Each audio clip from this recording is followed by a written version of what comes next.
Combien de personnes un chiot doit-il rencontrer en 4 mois? Si vous suivez aveuglément la règle des 100, vous risquez de créer un chien anxieux plutôt que sociable. Les réseaux sociaux regorgent de conseils. Expose ton chiot à 100 personnes avant ses 4 mois. Cette idée, popularisée par l'éthologue Raymond Coppinger, semble séduisante. Mais est-elle vraiment adaptée à votre chiot, à votre mode de vie? La réponse est non. Et si vous l'appliquez sans comprendre les mécanismes sous-jacents, vous pouvez générer l'effet inverse, un chien qui a peur des inconnus. Dans cette vidéo, vous allez découvrir pourquoi la règle des 100 est souvent mal interprétée, quel est le véritable objectif de la socialisation, et surtout comment adapter le nombre de rencontres à votre chiot. Vous repartirez avec 3 techniques concrètes pour évaluer et ajuster la socialisation en fonction des signaux de votre chien. Plus question de compter les personnes, vous saurez lire votre chiot. Le paradigme dominant chez les éducateurs canins modernes est simple. Avant 4 mois, le chiot doit rencontrer un maximum de personnes, d'animaux et de situations. On vous dit qu'il faut cocher une liste, le facteur, le voisin, l'enfant qui court, le vélo. Mais cette approche quantitative oublie l'essentiel, la qualité des interactions. Prenez un chiot sensible. Si vous le forcez à saluer 50 inconnus en une semaine, chacun le touchant, le soulevant, le couvrant de caresses, que se passe-t-il? Son seuil de stress explose. Il associe chaque nouvelle rencontre à un inconfort grandissant. Au lieu de devenir un chien équilibré, il devient réactif. Il grogne, se cache ou aboie. La socialisation devient une source de traumatisme. Pourtant, l'intention est bonne. On veut un chien qui accepte le monde. Mais on confond exposition et socialisation. L'exposition, c'est montrer. La socialisation, c'est apprendre à interagir de manière positive. Et ça ne se compte pas en 100. Alors, quelle est la véritable mécanique cachée derrière la socialisation? Le chiot, entre 3 et 12 semaines, traverse une période sensible. Son cerveau est une éponge. Il enregistre tout, mais surtout, il évalue. Est-ce que cette situation est sûre ou dangereuse? Le critère principal, c'est la réaction de sa mère, puis la vôtre. Si vous êtes détendu, le chiot se dit « Ok, c'est safe ». Si vous êtes tendu, si vous forcez le contact, il enregistre un signal d'alarme.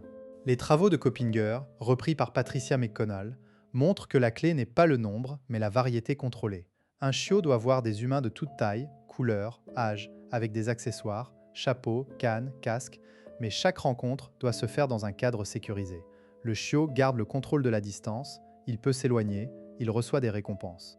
Concrètement, il vaut mieux une seule rencontre positive avec un homme barbu portant un chapeau qui laisse le chiot s'approcher à son rythme que 10 rencontres où on le tient et on le caresse de force. Prenons un exemple concret. Julie, 34 ans, vit à Lyon. Elle adopte un labrador de 8 semaines, baptisé Oscar. Julie a lu partout qu'il fallait socialiser à 100. Elle organise un planning, chaque jour, 3 nouvelles personnes. Le premier jour, son voisin, le facteur, une amie. Oscar est curieux. Il renifle, il remue la queue. Le deuxième jour, 2 enfants, une dame âgée, un jogger. Oscar commence à reculer quand le jogger s'approche en sueur. Julie insiste « Mais si, c'est gentil, allez, viens !» Elle tire doucement sur la laisse. Oscar se laisse faire, mais ses oreilles sont collées, sa queue basse. Le troisième jour, Julie organise une sortie au parc. Elle rencontre un groupe d'amis. Chacun veut caresser Oscar. Il tourne la tête, bâille, lèche ses lèvres. Julie ne voit pas ces signaux. Elle pense qu'il est fatigué. En réalité, Oscar accumule du stress. Le 4e jour, quand un inconnu tend la main, Oscar grogne. Julie est paniquée. Mais il était si bien. Que s'est-il passé? Julie a confondu nombre et qualité. Oscar n'a pas eu le temps de digérer. Chaque rencontre était une microdose de stress. Aucune n'était vraiment négative, mais accumulées, elles ont dépassé son seuil. Il a appris que les inconnus sont imprévisibles et envahissants. Si Julie avait compris les vrais signaux, elle aurait ralenti dès le 2e jour. Elle aurait fait des rencontres passives. S'asseoir sur un banc, laisser les gens passer loin, récompenser Oscar pour chaque regard détendu. Elle aurait respecté sa zone de confort. Alors comment décoder les signaux d'un chiot en socialisation? Un chiot qui socialise bien montre, corps détendu, bouche entrouverte, pas allaitement stressé, queue en position moyenne qui remue mollement, oreilles souples.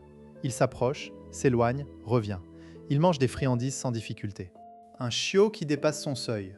Bâillement, léchage de babine, tête détournée, yeux de baleine, blanc visible, queue basse ou entre les pattes, allaitement soudain, refus de friandises, tremblement, recherche de cachette.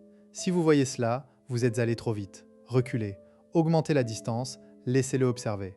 Les conséquences d'une socialisation mal menée sont graves. Un chien qui associe les inconnus à un stress répété peut développer des peurs durables. Il peut devenir craintif ou agressif par peur. les phobies sociales chez le chien sont difficiles à traiter. Elles demandent des mois de désensibilisation. Et tout ça parce qu'on a voulu cocher une case sans personne. A l'inverse, un chien sous-socialisé, pas assez de rencontres, peut aussi être craintif. Mais le risque est plus facile à corriger si on reprend progressivement, à l'âge adulte. Tandis qu'un chien qui a eu trop de mauvaises expériences en période sensible garde des traces durables. L'erreur de sursocialisation, mal faite, est plus dommageable que la sous-socialisation temporaire. Voici maintenant 3 techniques concrètes pour remplacer le comptage par une évaluation qualitative. Technique 1, la règle des 3 secondes. Quand votre chiot rencontre une nouvelle personne, laissez-la s'approcher lentement. Comptez 3 secondes après le premier contact. Puis, retirez votre chiot, dites « viens » et partez. Pourquoi ? Parce que les 3 premières secondes sont souvent curieuses. Au-delà, le chiot peut commencer à stresser si la personne insiste. Répétez l'opération plusieurs fois avec la même personne, en augmentant progressivement la durée à 5 puis 10 secondes, toujours en contrôlant la fin de l'interaction. Exemple, votre ami Marc tend la main. Oscar renifle. Vous comptez 3 secondes, puis vous dites « Oscar, viens » et vous l'emmenez, vous le récompensez, vous recommencez. Au bout de 3 fois, Oscar s'attend à ce que l'interaction soit courte et positive. Il anticipe la récompense. La personne devient un signal de friandise. Technique 2. Le jeu des distances.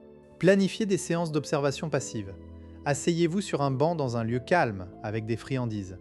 Chaque fois qu'un inconnu passe à une distance où votre chiot reste détendu, par exemple 10 mètres, donnez-lui une friandise.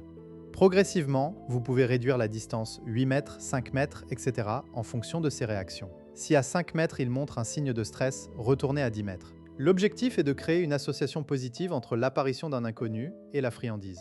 Exemple, vous êtes au square. Un père avec une poussette passe à 15 mètres. Oscar le regarde, oreille neutre, vous donnez une friandise. À la 4e fois, Oscar vous regarde dès qu'il voit une poussette. Il anticipe la récompense. Vous avez fait de la poussette un déclencheur positif. Technique 3, les rencontres contrôlées à la maison. Invitez des gens chez vous, un par un, en respectant un protocole. La personne entre, ignore le chiot complètement, s'assied et lit un livre ou regarde son téléphone. Le chiot va probablement s'approcher par curiosité. S'il s'approche, la personne ne le regarde pas, ne tend pas la main. Elle attend que le chiot renifle et s'éloigne. Après quelques minutes, elle peut lâcher une friandise par terre sans le regarder. Le chiot apprend que les invités sont des sources de friandises non menaçantes. Exemple, Sophie invite sa collègue Claire. Claire entre, ignore Oscar, s'assied sur le canapé, lit son téléphone. Oscar s'approche, renifle ses chaussures, fait le tour, puis va se coucher à 1 mètre. 5 minutes plus tard, Claire laisse tomber un morceau de fromage. Oscar le mange, il retourne se coucher. Il a appris que Claire est prévisible et généreuse. Prochaine étape, Claire peut le regarder brièvement, puis détourner les yeux, et ainsi de suite. Je vous entends déjà objecter. Mais je n'ai pas le temps de faire tout ça ? Ou mon chiot doit voir du monde, je ne peux pas contrôler chaque interaction. Je comprends, mais posez-vous cette question. Combien de temps allez-vous passer à gérer un chien réactif adulte ? Des mois, des années, quelques semaines de socialisation soignée vous feront gagner un temps infini. Et non, vous ne pouvez pas tout contrôler, mais vous pouvez contrôler 80% des rencontres. Si une interaction non prévue arrive, un enfant qui court vers vous, gérez-la. Mettez-vous entre l'enfant et le chiot, souriez à l'enfant et dites « il est en apprentissage, attends une seconde, puis éloignez-vous ». Votre chiot verra que vous le protégez. C'est ça la socialisation, un sentiment de sécurité. Enfin, souvenez-vous que la socialisation ne s'arrête pas à 4 mois, elle continue toute la vie. Mais la fenêtre sensible est une opportunité unique. Ne la gâchez pas en comptant des têtes. Offrez à votre chiot des expériences positives, variées, où il garde le contrôle. Il deviendra un chien confiant, capable de naviguer dans notre monde chaotique. Si vous avez aimé cette approche fondée sur la science, abonnez-vous et activez la cloche. Chaque semaine, je décrypte un mythe ou une astuce pour vous aider à comprendre votre chien. Et dites-moi en commentaire, quel est le plus gros défi de socialisation que vous rencontrez ? Peut-être sera-ce le sujet de la prochaine vidéo.